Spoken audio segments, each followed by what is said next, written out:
인사 먼저 하겠습니다. 은혜의 자리에 축복의 자리에 참석하러 오셨습니다. 네.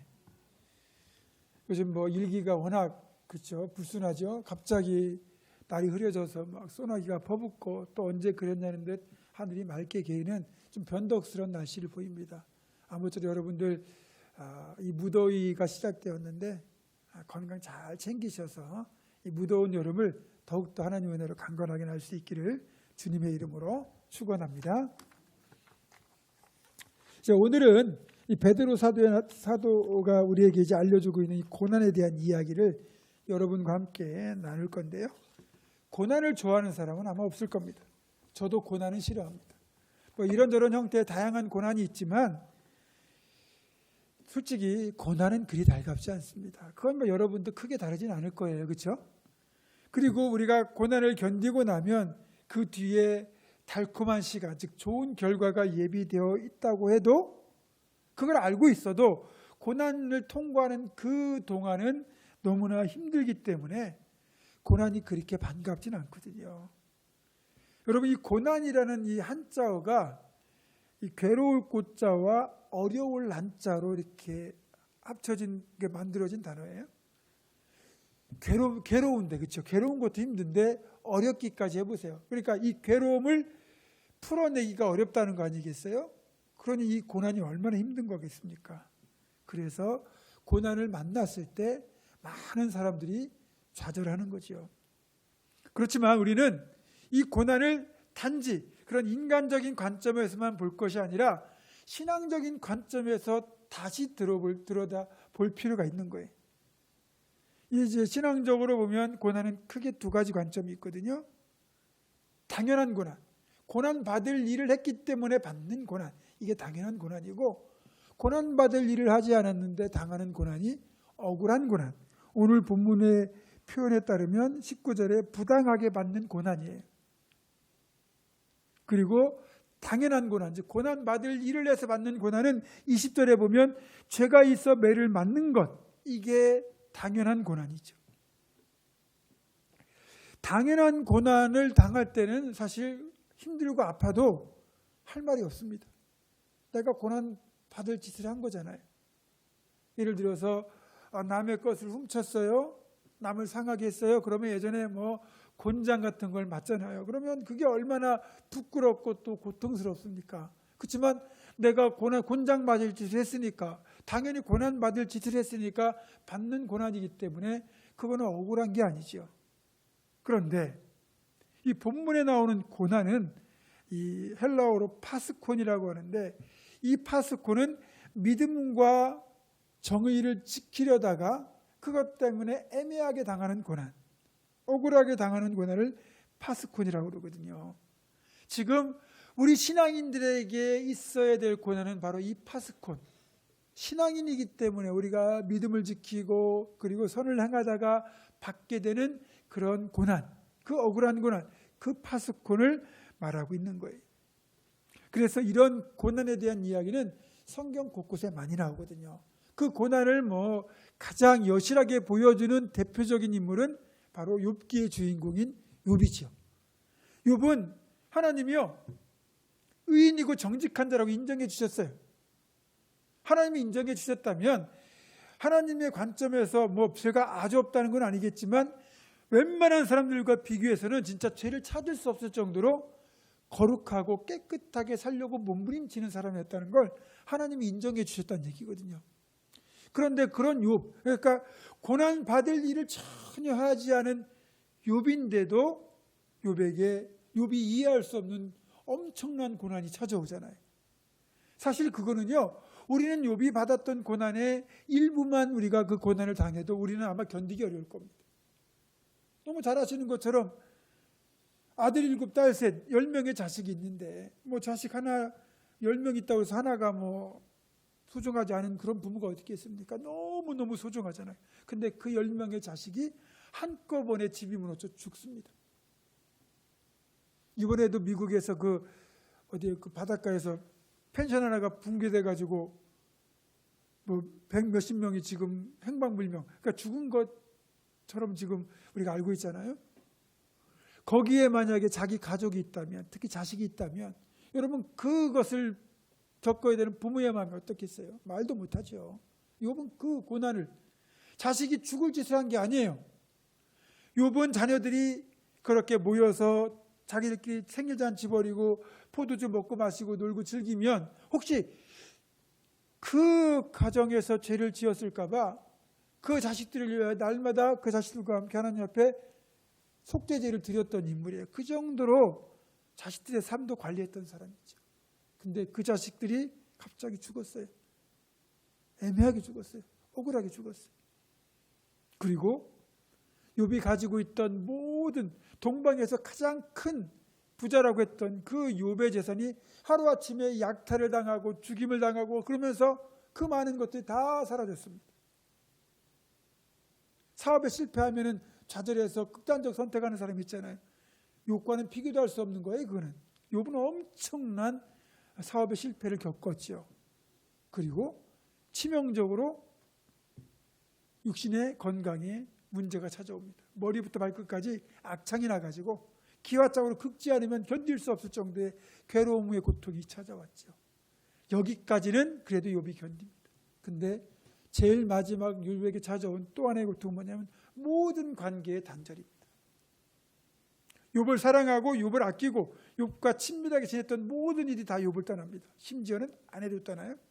그리고 그를 위로해 주겠다고 찾아왔던 새 친구는 그들 입장에서는 뭐 옳은 일을 한다고 생각하는 거겠지만 욥을 위로해 주는 게 아니라 결국 욥을 계속해서 그렇게 비수를 찔러대듯 욥을 정죄합니다. 세상에 욥의 편이 아무도 없어요. 그게 억울하게 부당하게 당하는 파수꾼 같은 고난이에요. 신약에 오면 그래서 그런 고난을 신앙인은 당할 거다라고 말씀을 하세요. 마태복음 5장 10절입니다. 의를 위하여 박해를 받은 자는 복이 있나니. 의를 위하여 박해를 받게 되어 있답니다. 신앙인이라면. 또 베드로전서 3장 14절 오늘 뒤쪽에 3장 14절에도 의를 위하여 고난을 받으면 복이 있는 자니 이렇게 되어 있어요. 의를 위하여 고난을 받게 되어 있다는 거죠. 그리고 베드로전서 3장 17절에는 선을 행함으로 고난받는 것이 하나님의 뜻일진데 하나님의 뜻이 선을 행하다가 고난을 받을 수 있다는 거예요. 그게 신앙인들에게 주어진 일종의 숙명이에요. 자, 그러면 우리 19절 말씀을 다시 읽어보겠습니다. 19절 시작. 부당하게 고난을 받아도 하나님을 생각함으로 슬픔을 참으면 이는 아름다우나. 부당하게 고난을 받았다. 억울한 고난을 당하는 거잖아요. 신앙인이기 때문에 받는 거예요. 근데 거기서 이제 하나님을 생각함으로 이 고난을 참으면 이는 아름다우나 이렇게 되어 있잖아. 이는 아름다우나를 이 헬라어 원문으로 이 구조를 보면 투토가르 카리스라고 되어 있어요. 이것을 우리말로 그대로 옮기면 직역하면 왜냐하면 이것은 감사할 가치가 있기 때문이다. 왜냐하면 이것이 은혜이기 때문이다. 이렇게 되어 있어요. 그러니까 부당하게 고난을 받는 것이 결국은 감사할 가치가 있는 것이 되고 은혜가 된다고 지금 이야기를 하고 있는 거예요. 결국 신앙인들이 받는 이 부당한 고난은 신앙인의 숙명이지만 하나님은 이 신앙인의 숙명의 고난을 결국 감사할 이유로 그리고 하나님의 은혜를 찬양하는 쪽으로 반드시 바꾸어 주실 것이라는 약속이 여기에 들어있는 거예요. 원래 이 말씀은 그 베드로전서를 받아보는 편지를 받는 수신자들 중에 교회 공동체 구성원 중에 남의 집에서 일을 하는 사환들이 있었던 거죠. 그래서 18절에 사환들아 범사에 순종함을 이렇게 나오잖아요. 그 사환들, 이 사환들에게는 우리말로 말하면 머슴 같은 존재들 수 있을 거고 하인 같은 존재들 수 있을 거고 노예 같은 존재들도 있었을 거예요. 그러니까 그 당시 제대로 인격적인 대우를 받지 못하고 인권을 보장받지 못하던 그런 성도들이 교회 공동체 안에 있었다는 거예요. 그들에게 지금 이 베드로 사도가 권면하는 게 뭐냐면 너희들이 열심히 일을 하다가도 주인에게 부당한 대우를 받을 거다. 고난을 당할 거다. 근데 하나님을 생각하면서 그걸 참으면 그게 너희에게 감사할 이유가 될 것이고 은혜가 될 것이다. 이렇게 말하는 거예요. 그런데 이 사환들아 이 말을 결국은 성도들아 이렇게 바꿔 들어야 되는 거죠. 우리들도 세상을 살아가다 보면 선을 행했는데 신앙인이기 때문에 믿음을 지키려다가 억울하게 고난당할 때가 있잖아요. 남들은 다 뇌물을 받는데 나는 뇌물을 받지 않고 정말 공평하게 행했는데 너만 뭐 깨끗하냐 이러면서 직장에서 따돌림을 당하기도 하고 상사에게 괴롭힘을 당하기도 하고 주일 성수하겠다고 주일을 이제 교회에 오려고 이제 직장 출근을 안 하면 너만 왜 출근을 안 하냐 뭐 별 방법을 써가면서 우리를 박해할 수도 있고요. 어떤 다양한 형태의 부당한 고난이 신앙인들에게 찾아오죠. 그런데 이것이 하나님 앞에 아름다운 것이라고 20절에 또 얘기를 합니다. 선을 행함으로 고난을 받고 참으면 이는 하나님 앞에 아름다우니라. 자, 그리고 이제 21절을 보면 이를 위하여 너희가 부르심을 받았으니 이렇게 되어 있잖아요. 우리 지금 이 개역 성경에는 이 이를 위하여 앞에 접속사가 따로 없는데 헬라어 원문을 보면 그 앞에 접속사가 원래 붙어 있어요. 헬라어로 호티라고 그러는데 영어로 하면 because, 우리로 말하면 왜냐하면 이런 의미의 접속사가 붙어 있거든요. 그러니까 우리가 선을 행함으로 고난을 받고 참을 때 이게 하나님 앞에 아름다운 이유는 왜냐하면 이렇게 이제 이어지는 거죠. 그게 우리가 그 일을 위하여 부르심을 받았기 때문이다라고 말하는 거예요. 제가 앞에서 억울한 고난, 부당한 고난은 신앙인에게 있어서 숙명이다 라고 말씀드린 이유가 여기 있는 거예요. 우리가 고난을 받기 위하여 부르심을 받은 존재라고 이야기를 하는 거예요. 우리가 그토록 피하고 싶은, 겪고 싶지 않은 그 고난이 결국 그 고난을 위하여 우리가 부르심을 받았고 그렇기 때문에 그 고난이 우리의 일종의 숙명이다. 이거 피할 수가 없고 받아들여야 하는 것이다. 이렇게 말을 하는 거죠. 21절 우리 같이 읽어보겠습니다. 다시 시작. 이를 위하여 너희가 부르심을 받았으니 그리스도도 너희를 위하여 고난을 받으사 너희에게 본을 끼쳐 그 자취를 따라오게 하려 하셨느니라. 자, 우리가 고난받는 이유는 그리스도께서 고난받으신 그 자취를 따라가기 위함이라는 거예요. 그러면 그리스도께서 고난받으신 것을 우리가 따라가는 건데 그러면 주님의 그 고난 뒤에 어떤 결과가 있길래 우리로 하여금 그 고난의 발자취를 따라오라고 하셨느냐를 보면 되잖아요. 그렇죠? 여러분 주님의 고난의 마지막에는 십자가가 있습니다. 그렇죠? 주님의 고난은 창조주이시고 하나님과 동등한 존재이신 우리 예수님이 사람이 되시는 순간부터 고난이 시작된 거예요. 전능하시고 온전히 자유로우신 그 존재가 인간의 몸을 입고 이 땅에 오시는 것부터가 고난의 연속이죠. 제가 몇 달 전에 허리가 너무 한번 놀란 적이 있어가지고 아예 움직일 수가 없었습니다. 그래서 어쩌다 화장실 가려고 일어서는 것도 고역이고 이 한 발 한 발 내딛는 게 정말 죽음과도 같더라고요. 내가 건강하게 이렇게 돌아다닐 수 있던 이 몸이 내 마음대로 발 하나 내디딜 수 없을 정도로 고통이 찾아오는데요. 여러분 이게요 어찌 보면 저에게는 고난이잖아요. 제가 뭐 뭔가를 잘못해서 찾아온 고난이긴 하지만 어쨌든 견딜 수가 없더라고요. 너무 힘들더라고. 이렇게 살다가는 죽는 게 낫겠다 싶은 생각이 들 정도로 힘들기도 했어요. 그런 경험들을 해보셨을 거란 말이죠. 근데 온전히 자유로우시고 모든 것을 다 하시는 전능하신 존재가 사람이 된다는 거는요, 이건 말할 수 없는 제약이거든요. 이건 엄청난 고난인 거예요. 어린아이가 됐다는 거는 내가 만든 피조물인 그 사람의 도움을 받아야만 생존할 수 있는 존재가 된다는 거예요. 어머니의 보살핌을 받고 어머니의 젖을 먹어야만 살 수 있는 연약한 존재가 된다는 것, 그게 고난이고, 그리고 어디든 자유롭게 갈 수 있는 분이 두 발로 피곤하게 걸어야만 이동하실 수 있고, 힘들게 일하시면 피곤해서 주무셔야만 되고, 때가 되면 배고프고, 사람들이 던진 돌에 맞으면 아픔을 느끼셔야 되는 그런 존재가 된 거죠. 그런 고난이 시작돼서 이 땅에 오셨는데 그 마지막 고난은 십자가에 오르신 거잖아요. 십자가에서 달리실 때 정말 이루 말할 수 없는 고통 속에, 고난 속에 주님이 그 고난의 끝맺음을 하셨어요. 그런데 그 고난의 끝맺음 뒤에는 부활이라는 열매, 그리고 그토록 주님이 사랑하신 우리들의 구원이라는 열매가 주어져 있던 거지요. 그러니까 우리가 걸어가는 고난의 발자취가 그 고난을 통과하는 동안 무척 힘들고 어렵지만 그 끝에는 뭐가 있어요? 하나님이 예비하신 축복의 자리가 있는 거죠. 그래서 고난은 신앙인에게 유익이다. 그렇지만 그 열매, 그 유익을 누리기 위해서는 이 고난을 반드시 통과하는 것이 신앙인에게 주어지는 필수 항목이라는 거죠. 자, 그러면 왜 고난이 필수인지, 아까 말씀드린 그 열매 외에도 또 한 가지가 있는 게 뭐냐면 믿음을 지키기 위함이에요. 여러분, 이 고난을 잘 통과하면 고난이 우리를 강하게 만들어요. 우리가 어렸을 때 심하게 앓는 경우가 있잖아요.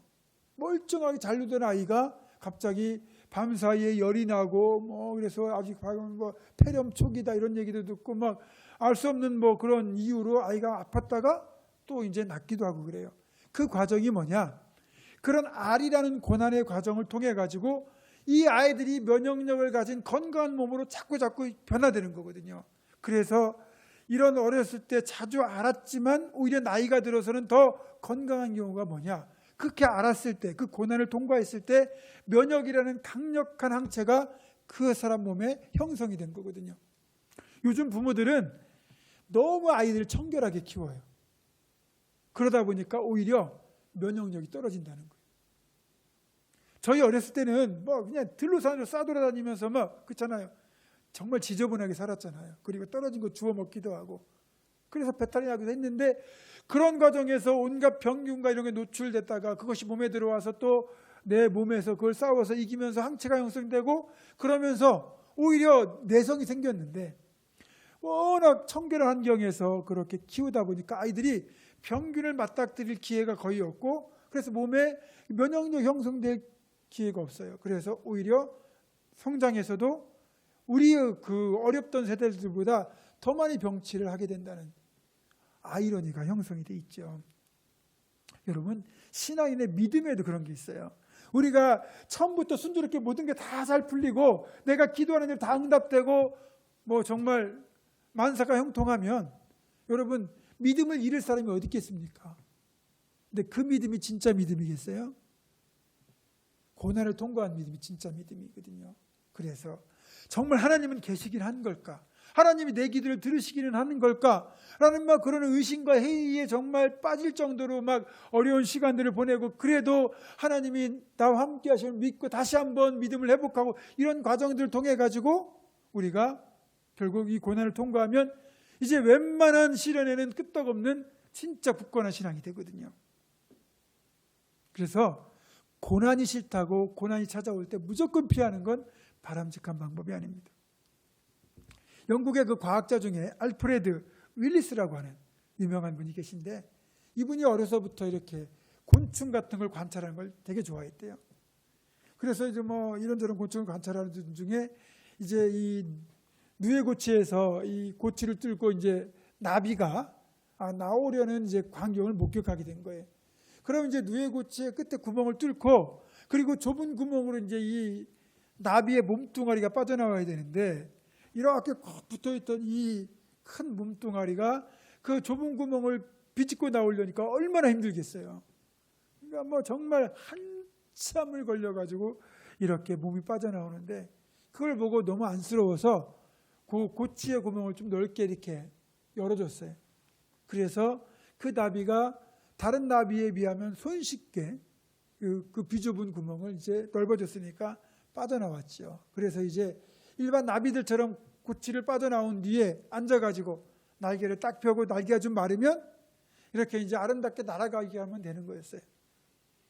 근데 이 윌리스가 도와준 이 나비는 그렇게 쉽게 고치에서 나왔건만 날개를 몇 번 퍼덕이다가만 고치 밑으로 뚝 떨어져가지고 죽어버린 거예요. 그때 이제 윌리스는 비로소 깨달았죠.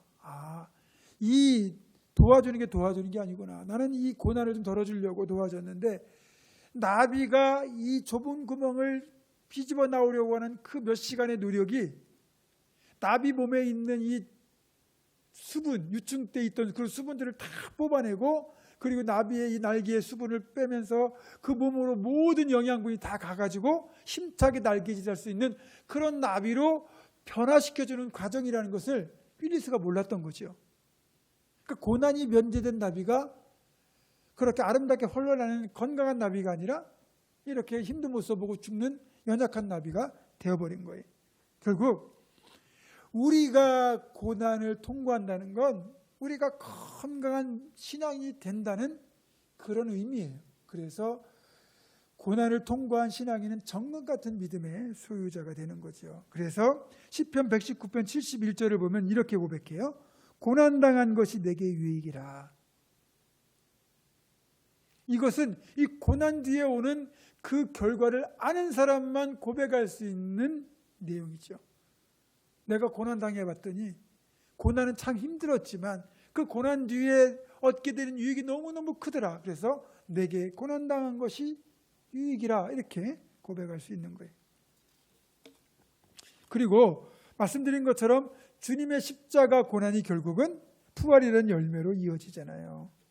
그러니까 우리 성도들이 겪는 고난은 하나님이 우리를 더 복주시고 강하게 하시려는 하나님의 훈련 계획 속의 한 과정이다. 그렇게 여러분들이 아시면 될 것 같고요. 그리고 이 고난이 우리에게 반드시 주어진다는 것을, 그러나 그것이 우리에게 주신 은총이라는 것을 고백하는 내용이 나오죠. 로마서 8장 17절입니다. 한번 찾아볼까요? 로마서 8장 17절. 사도행전 다음에 로마서예요.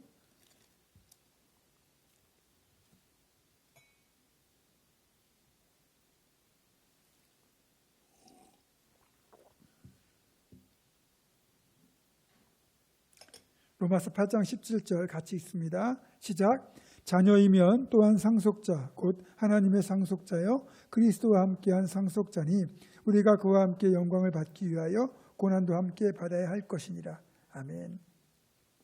우리는 하나님의 자녀로서 또 상속자까지 그 신분이 주어진 복된 존재들인데, 우리가 주님과 함께 상속자가 되어 주님이 누리실 그 영광을 함께 누리려면 주님이 받으셨던 그 고난도 함께 받아야 된다는 거예요. 그래서 십자가 없는 부활이 없는 것처럼 고난 없는 영광은 없는 거예요. 내가 영광만을 가지려면 그것은 가질 수가 없어요. 반드시 고난을 통과한 뒤에 그 영광을 가질 수 있는 겁니다.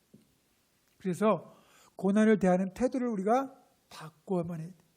고난을 없애달라고 기도하고 고난을 피하려고 하는 게 아니라 고난을 통과할 힘을 달라고 기도를 해야 된다는 거죠.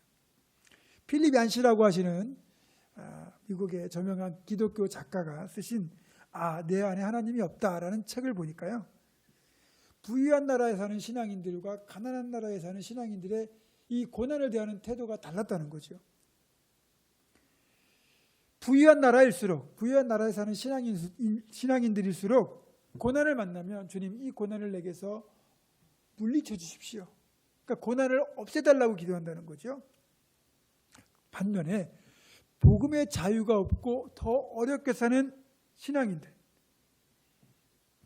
가난한 나라에 사는 신앙인들은 주님 이 고난을 통과할, 견뎌낼 수 있는 힘을 주시옵소서 이렇게 기도한다는 거예요. 여러분이 한번 그럼 기도를 한번 들여다보세요. 나는 고난을 만났을 때 이 고난을 없애달라고 기도하고 있는지 아니면 고난을 이길 수 있게 해달라고 기도하고 있는지. 어떤 형태의 기도든 다 기도는 아름답습니다. 그러나 좀 더 성숙하고 좀 더 바람직한 기도는 고난을 만났을 때 고난을 통과할 수 있는, 견뎌낼 수 있는, 이길 수 있는 힘을 달라고 기도하시고 주님 붙들고 고난을 함께 통과하는 거예요. 그게 우리에게 더 유익이 됩니다. 하나님이 우리를 복주시려는 계획 속에 주시는 고난이라면 더더욱 그렇죠. 분명한 건 내가 잘못해서 받게 된 고난을 하나님의 훈련 계획의 일부라고 착각하지 말라는 거예요. 그것은 빨리 해결하고 돌이켜서 하나님이 선하게 해결해 주시도록 우리가 기도해야 되고 노력해야 되는 거예요. 자, 그러면서 이 베드로 사도가 그러면 우리가 이 고난의 길을 어떻게 걸어갈 것인가? 주님의 발자취를 따라가라고 얘기합니다. 그 자취를 따라오게 하셨느니라. 너희에게 본을 끼쳐 그 자취를 따라오게 하셨느니라. 이 자취를 따라가는 게 참 중요한데 길을 모를 때는 발자취를 잘 찾으면 내가 모르는 길도 어찌 보면 성공적으로 갈 수 있어요. 대학교 3학년 때인데 그 대학교 친구들하고 이 북한산을 우이동 쪽에서 올라간 적이 있어요. 수일에 사는 그 친구가 이제 자기가 북한산을 좀 잘한다고 그 친구를 따라서 이제 점심 먹고 북한산을 오르기 시작한 거예요. 그래서 이제 100군데에 올라갔다가 내려오는데 이 친구가 이제 뭐 자기는 나름대로 길을 안다고 생각했는지 모르지만 너무 좀 늦게 내려오다 보니까 날은 약간 어두워지고 있는데 이상한 길로 들어서는 거예요. 그래서 좀 이상하다 하면서 약간 숲을 헤치듯이 나아갔는데 전혀 낯선 계곡에 저희들이 도착해 있는 겁니다. 그 대학생들이면 그때 우리가 27 정도 됐던 나이인데 남자 대학생 5이 올라갔는데도요 길을 잃으니까 무섭더라고요. 겁이 덜컥 나는 거예요. 그리고 여기 길 맞냐 했더니 자기도 이제 모르겠대요. 그 친구 얼굴이 울상이 되는 거예요. 그거 어떡합니까? 우리 아무도 길을 모르는데 야, 안 되겠다. 우리 그냥 왔던 길 되돌아가자. 그리고 또 한참을 되돌아 나갔어요. 근데 이제 마침 거기서 산을 내려가는 분 하나를 만났어요. 모르는 분을. 그래서 그분에게 내려가는 길을 아냐니까 안 돼요. 그분을 따라갔더니 원래 우리가 왔던 길이 나오더라고요. 처음에 출발했던 길. 그러니까 자취를 따라가는데 여러분 누구 자취를 따라가야 되겠어요? 사람의 자취를 따라가는 게 아니라 주님의 발자취를 따라가는 게 결국은 성공하는 게. 잘못된 자취를 따라가면 죽는 거예요. 어떤 사람이 사막에서 길을 잃었어요. 넓은 사막이잖아요. 그래서 이제 가지고 있는 물도 떨어지고 이제 오아시스는 안 보이고 이렇게 헤매다가 죽겠다 싶어가지고 어쨌든 포기하지 않고 열심히 걷는데 발자국이 보이는 거예요. 이제 살았다. 저 발자국만 따라가면 되겠다 하고서 그 발자국을 따라 한참을 걷는데 느낌이 쎄한 거예요. 왜 그랬을까요? 자기 발자국이었던 거예요. 그러다가 날이 어두워졌어요.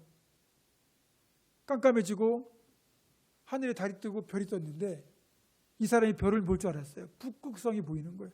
아, 저쪽이 북쪽이구나. 자기가 북쪽 방향을 가는데 그 별만 보고 꾸준히 걸어가니까 결국 목적지가 나온 거죠. 여러분, 주님의 발자취를 따라가는 것은 그 별을 보고 가는 것과 같은 거고요. 엉뚱한 발자취를 따라가는 건 사막에 찍힌 네 발자국 보고 따라가는 미련한 짓인 거예요. 그래서 베드로 사도는 그리스도의 자취를 따라오게 하려고 하셨다 이렇게 말하는 거죠. 여러분, 주님 자취를 따라가면요, 그게 인간적인 눈으로 보면 이해가 안 될 때가 많아요. 왜 하필이면 이리로 가는지. 제가 주일 설교 때 언급했지만 하나님이 에돔하고 부딪히지 않게 하려고 일부러 먼 길을 돌아가게 하셨거든요. 그랬더니 그 길이 멀다고 이스라엘 백성들은 불평하고 원망하기 시작했어요. 하나님은 이들을 생각해가지고 돌아가게 한 거예요. 예를 들면 우리가 이 지름길로 갈 수 있어요. 빨리 갈 수 있을지 모르지만 여기에는 뭐 사나운 뭐 독사도 있을 수 있고 뭐 그렇다고 그러면 가다가 독사에 물리는 것보다는 조금 안전하게 돌아가는 게 낫잖아요. 하나님은 그 모든 걸 보시고 그렇게 길을 이끄시는데 그걸 볼 줄 모르니까 왜 먼 길로 돌아가게 해서 힘들게 만드냐고 불평하잖아요. 주님의 발자취를 따라가는 게 사람의 눈으로 보면 돌아가는 것처럼 그거 힘들고 어려운 길처럼 보일 수 있어요. 좁은 길처럼 험한 길처럼 보일 수 있어요. 그러나 사실은 그 길이 더 지름길이고 안전한 길이고 복된 길이라는 걸 분명히 우리는 기억해야 됩니다.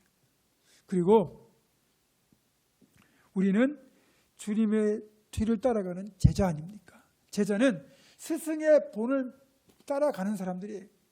우리가 주님을 능가할 수는 없잖아요. 우리는 주님의 발꿈치에도 미치지 못하는 그런 인생들이지만 적어도 주님이 가신 그 길대로만 우리가 따라간다면 적어도 제자로서는 성공적인 길을 가지 않을까. 그래서 여러분들 저와 여러분이 어떤 형태의 고난을 만나든지 그 고난을 통과하는 과정은 참 힘들 겁니다. 또 가끔은 목사로서 성도들이 기도 제목을 요청하면서 본인들이 겪고 있는 이 고난의 그 상황을 이야기하실 땐 가슴이 사실 굉장히 애려옵니다. 어떻게 해줄 수 없는, 그저 기도밖에 해줄 수 없는, 그리고 마음으로 응원해 줄 수밖에 없는, 격려해 줄 수밖에 없는 그런 제 자신의 한계를 경험하기도 하지만, 그럼에도 불구하고 분명한 건 우리가 알 수 없는 하나님의 뭔가 선하신 계획이 우리의 고난 속에 들어있다. 그러니까 포기하지 않고 이 고난을 잘 감당해내면 언젠가는 그것이 하나님 앞에 감사할 이유가 될 것이다. 저는 분명히 그렇게 말씀드릴 수 있습니다. 저와 여러분이 그런 고난의 시간 앞에서 또 고난의 상황 앞에서 좌절하고 낙심하는 대신에 이 고난 속에 들어있는 하나님의 선하신 계획, 그리고 그 뒤에 있을 하나님의 축복의 자리들을 바라보면서 주님의 발자취를 따라 이 고난을 잘 감당할 수 있기를 주님의 이름으로 축원합니다. 기도하겠습니다. 고마우신 아버지 하나님, 고난의 자리는 하나님이 택하신 하나님의 자녀들만이 걸어갈 수 있는 특별한 자리입니다. 그런데 우리는 고난이 주는 그 아픔과 괴로움이 너무 힘들어서 고난을 없애달라고 또 피하게 해달라고 기도하고 그렇게 노력할 때가 참 많습니다. 그러나 그리스도께서 고난을 먼저 보이시고 그 자체를 따라오라고 말씀하신 것처럼 고난은 우리들에게 필수입니다. 선택사항이 아니라 반드시 통과해야 될 숙명입니다. 이것들을 그래 고난아 내게 와라 나는 하나님과 동행하며 통과할 것이라는 그런 담대함으로 이 고난을 잘 이겨내서 하나님이 예비하신 그 축복의 자리에 감사의 자리에 반드시 이룰 수 있도록 인도하여 주시옵소서. 예수님의 이름으로 기도드립니다. 아멘.